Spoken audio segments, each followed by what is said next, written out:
Exercice corrigé, chapitre 2 sur les probabilités. Alors l'énoncé, dans un jeu de 32 cartes, on tire une carte au hasard. Première question, quel est le nombre d'issues de cette expérience aléatoire? Donc on a 32 cartes, elles sont toutes différentes, donc il y a 32 issues possibles. Donc, 32 issues possibles. 32 issues possibles.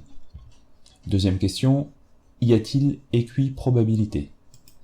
Donc chaque carte sont identiques, donc chaque carte a autant de chances d'être tirée au hasard qu'une autre, donc il y a bien équiprobabilité. Oui. Troisième question, calculer la probabilité de tirer l'as de cœur.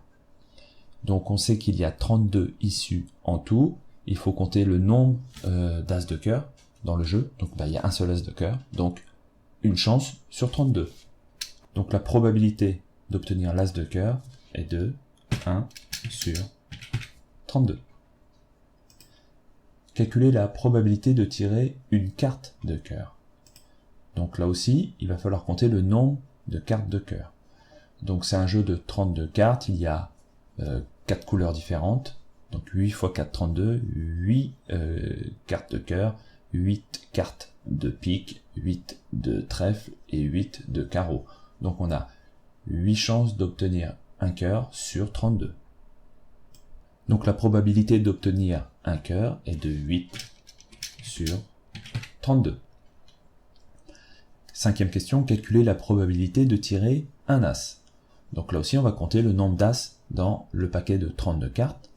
Il y a 4 as en tout. La probabilité d'obtenir un as sera donc égale à 4 sur 32. Sixième question. On vous propose le jeu suivant. Si vous tirez une figure, c'est-à-dire un roi, une dame ou un valet, vous gagnez 5 euros. Sinon, vous perdez 2 euros. Est-il intéressant de jouer à ce jeu?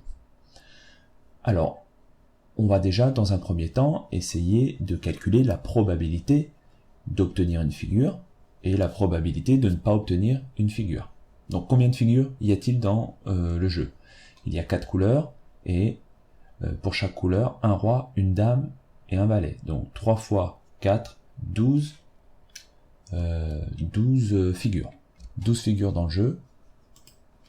On peut donc dire que la probabilité d'obtenir une figure est de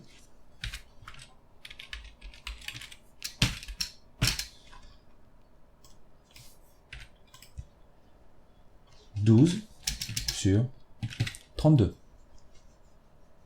Et donc la probabilité de ne pas obtenir une figure, ce sera ce qui manque, c'est-à-dire 20 cartes sur 32, c'est-à-dire 20 chances sur 32.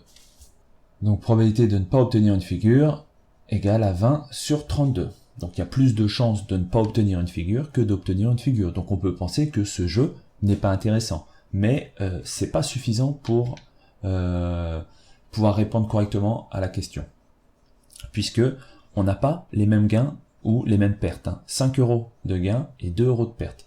Donc il va falloir calculer le gain total possible si on obtenait une figure différente à chaque fois et la perte totale possible. Alors, le gain total possible, il est égal à donc 12 cartes multiplié par 5 euros. Ce qui va nous donner 12 x 5, 60 euros de gain possible. Et les pertes possibles, donc cette fois-ci on a 20 cartes qui nous font perdre, fois 2 euros de perte. Alors 20 fois 2, ça fait 40 euros de perte. Donc là on voit que le gain total possible, il est de 60 euros, et la perte totale possible est de 40 euros. Donc on a, malgré le fait de ne pas avoir plus de chances d'obtenir une figure que de ne pas obtenir une figure, on va au final quand même avoir plus de chances de gagner de l'argent que d'en perdre. Donc on peut dire que ce jeu va être intéressant à jouer. Si par contre on avait une perte de 3 euros de proposer, on aurait fait 20 fois 3 euros, donc 60 euros de perte totale. Donc là, on avait autant de chances de gagner finalement que de perdre de l'argent. Et puis, si on vous proposait 4 euros de perdu, bah, cette fois-ci, on avait plus de chances de perdre en tout de l'argent que d'en gagner. Voilà, donc pour cet exercice type sur les probabilités, c'est ce genre d'exercice que vous pourrez retrouver à l'évaluation ou peut-être en CCF si vous tombez sur les probabilités. À bientôt.